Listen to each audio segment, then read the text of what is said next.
Today is the 18th of January. I wanted to make a replacement video for the one I made 4 days ago. Doesn't make any sense, right? So,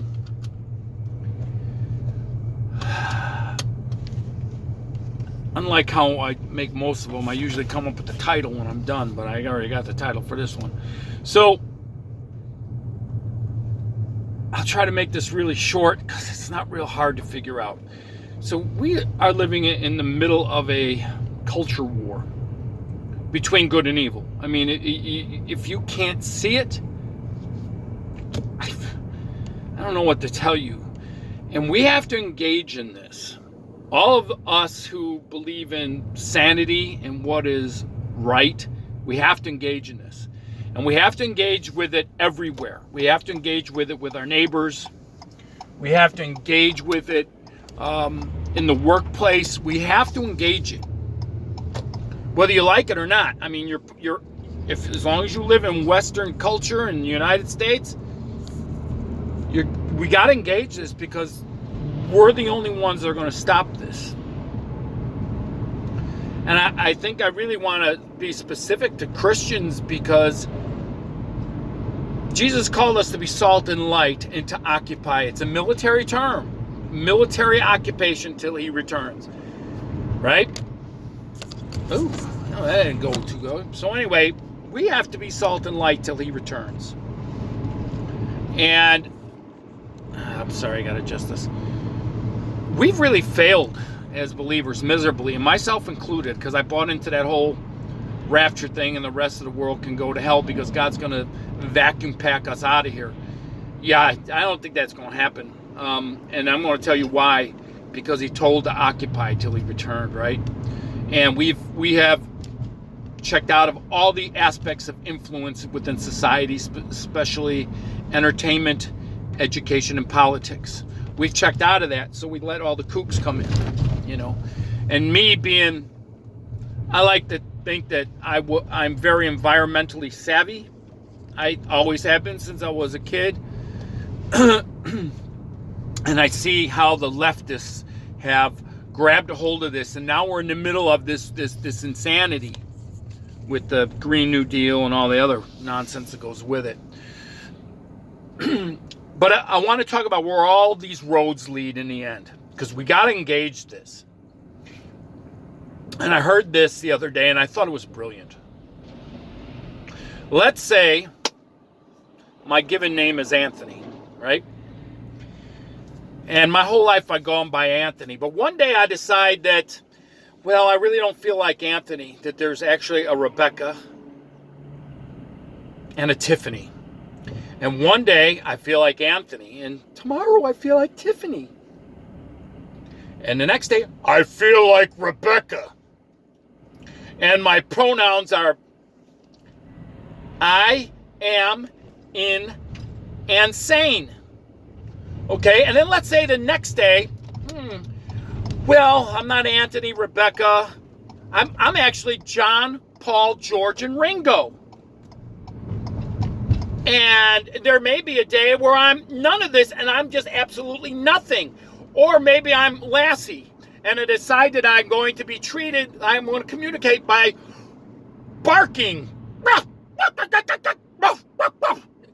This is where we live. This isn't a joke. And this isn't a parody because this is what we're living with in society at this point. And you have to accept these people as being sane. Okay? But in reality, there was a time if you decided that you go by 3 separate names and you have a personality to go by that, you're considered schizophrenic. But now we got people who it's considered safe. I'm Anthony today, and tomorrow I feel like I'm Rebecca. And I'm going to put a wig on and act like Rebecca. And I'm no longer male. We live in a world where there's birthing persons and chest feeding. The only mammal on the planet that can send rockets to the moon and chest feeds. I want that to sink in really deep. No, we're not going to go this way. We're going to go this way. I want that to sink in. We're splitting atoms. We're genetically engineering DNA, and we're chest feeding. Mice are not chest feeding, and whales aren't chest feeding, but only humans are. And only in the human world, males can give birth. That's where we're at. So we have to fight this. We have to speak against it in our culture wherever you can, and you can't vote for people who support this. That's a big deal. That's a big deal, and it starts on the local level.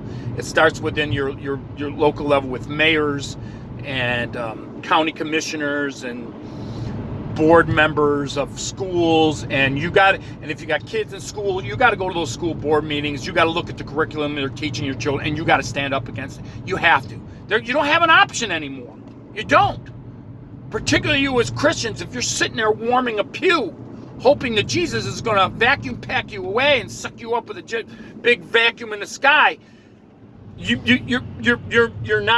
are not being obedient to your faith. It's that simple. But the core of this really has one road. All of this stuff leads to one thing and one thing only. And pay attention to what these James Bond villains at the World Economic Forum talk about. Go on Outline, go on YouTube, and look for what these villains speak about. And because they're talking about this, and this is the point I'm trying to get to, whether people think it's crazy or not. 50 years ago, people would have thought that abortion was legal.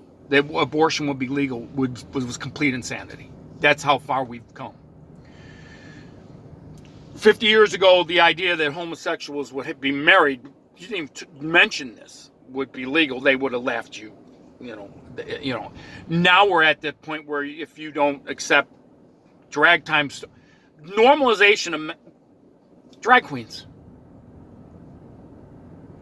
This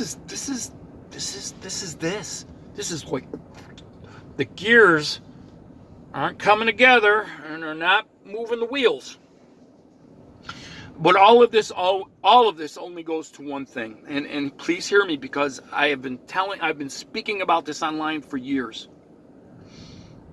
All roads lead to the legalization of the sexualization and the normalization of sex with children. That's what this all is about. It's all going to this. And I'm going to explain this to you because, and this may be crazy to some of you who hear this, but this is all part of worshiping false gods. Now, I don't mean, there's false gods meaning they don't have the power of the true living God. False gods are real. And the reason they're real is the ancient people who worshipped false gods sacrificed children to most of them.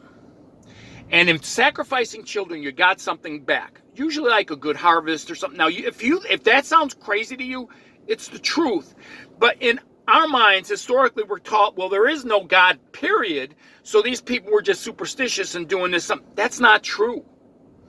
These are spiritual beings that masquerade as a God and have limited power on earth by spiritual rules. Okay? Spiritual rules of what you have control over. Ruling powers and principalities. The Bible calls them powers and principalities in high places. That's because they will have a specific amount of dominion based on spiritual legal rights that human beings give up and willingly give to them. So child sacrifice is part of this. So abortion is part of this.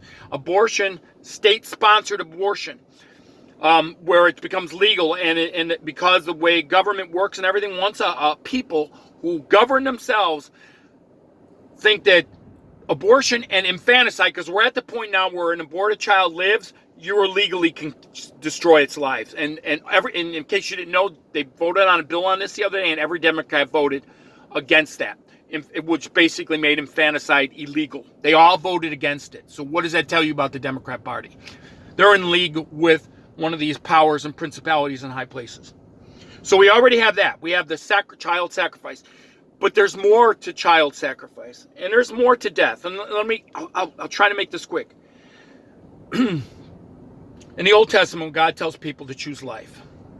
There is a verse in the Bible that says, all those who hate me, God is saying this, all those who hate me love death. Let that sink in. That's a biblical verse that all of you should memorize. Those who hate me love death. So wherever death is sanctioned and celebrated, or sanctionized legally by government, like putting people in nursing homes with certain infections where the people in the nursing homes die, they're lovers of death. They are not lovers of God. So all this stuff, you can have the death of dreams. You can have the death of hopes. You can have the death of your future. You can have the death of your emotions. You can have the death comes in a lot of ways. Not just it ends physically, and ultimately spiritually. But while you're still alive, you can have a lot of deaths. And in the end, it will break you and destroy you. All right? So, in the end, all roads lead to this. The normalization and acceptance of pedophilia. All of this insanity we see in the Western world, that's what this is about. When you're going to have a normalization of adult-child sexual relations where they're going to try to normalize this, and they're working on this. This is not a joke. This is where all these roads lead to. The grooming and the nonsense, the stuff that you see in our cultures, what's going behind the scenes with Disney. Start paying attention, because this is where it leads. Because in some of these ancient practices, in these ancient pagan practices to these so-called gods, there was ritualistic sex with children, ritualistic sex with men who thought they were women and would dress up as women as priestesses in these temples to some of these hermaphroditic type gods and spirits. This is not fantasy, folks. This is real. They have broken down the idea that religion is false. But these elitist people know that they know that there is a real God. They know that there is a real Judeo-Christian God. He is there. He is real. They know who Jesus is. They openly defile and deform because they have bought the lie, and they have sold themselves out to the enemy. And because the enemy knows these spiritual rules, he has to in order to bring a destruction to the way he wants it, he has to legally do that, and he has to partner with human beings to do it, just as God has to partner with human beings to get his stuff taken care of. You know, God could have parted the Red Sea without Moses, but he wouldn't have parted the Red Sea without him. Does that make sense? Because God wants to use a person to bring these things to pass.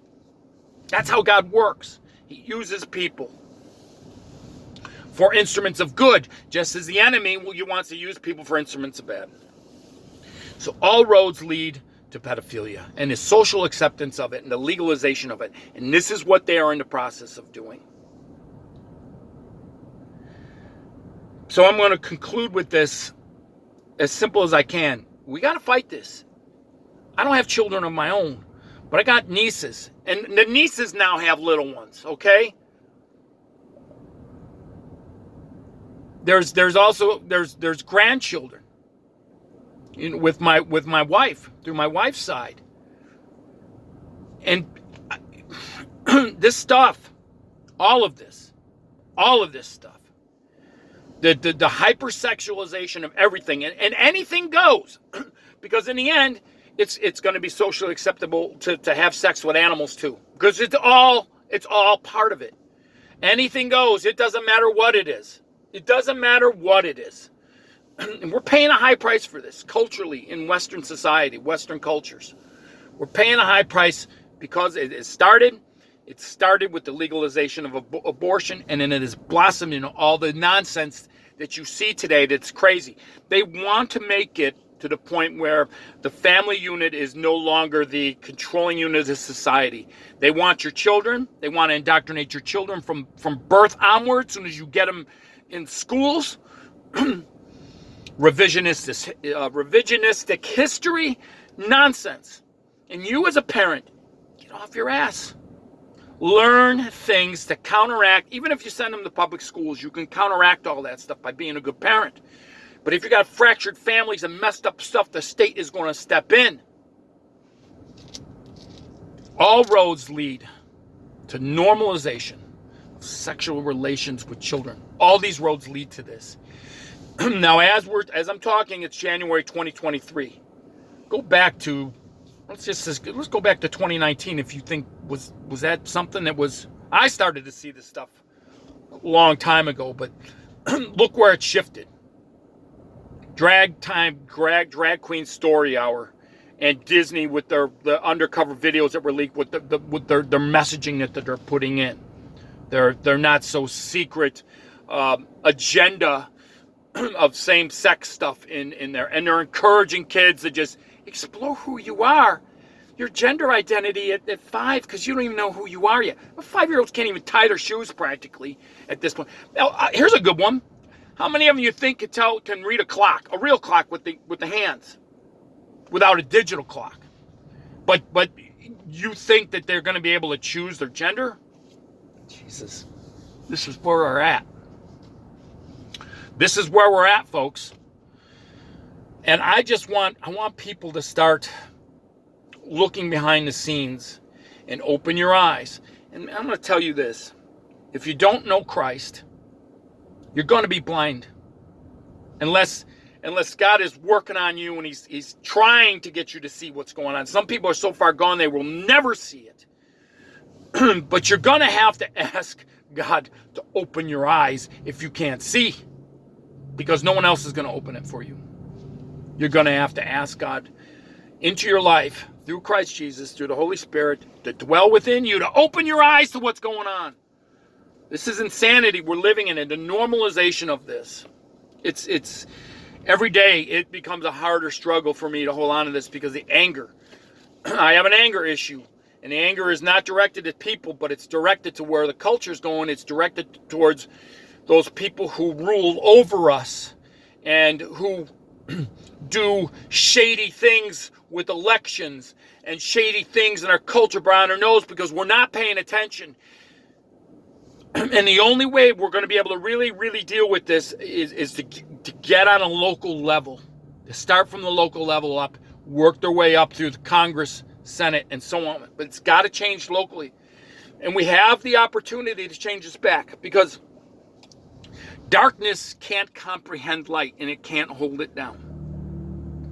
This is not only a physical thing in our world, but it's also a spiritual thing. Darkness cannot comprehend the light, and it can't hold it down. One candle can dispel darkness. One candle. So you got to get a lot of candles, and you're a candle. And we got to get together. We can't be candles forever. We got to be spotlights. We got to be a floodlight into the nonsense with what we got going on in our culture. We have the ability to turn it around. And we have to start doing this. And please, we got to start doing this look, I'm 58. I don't think I'm going to be around to a long time. I put it this way, there are more sunsets behind me than ahead of me. I realized the other day, I have spent more time with gray on my face and my head than I did when it was brown and black. That's ridiculous. That's ridiculous. But this has been gray longer than I had it brown, and I started wearing a beard when I was 16. So it's time, and it's for the sake of your children, it's for the sake of your grandchildren, it's for the sake for the future generations. And we got to instill this, and we got to push back on the nonsense. You got to do it kind of in a kind, loving way.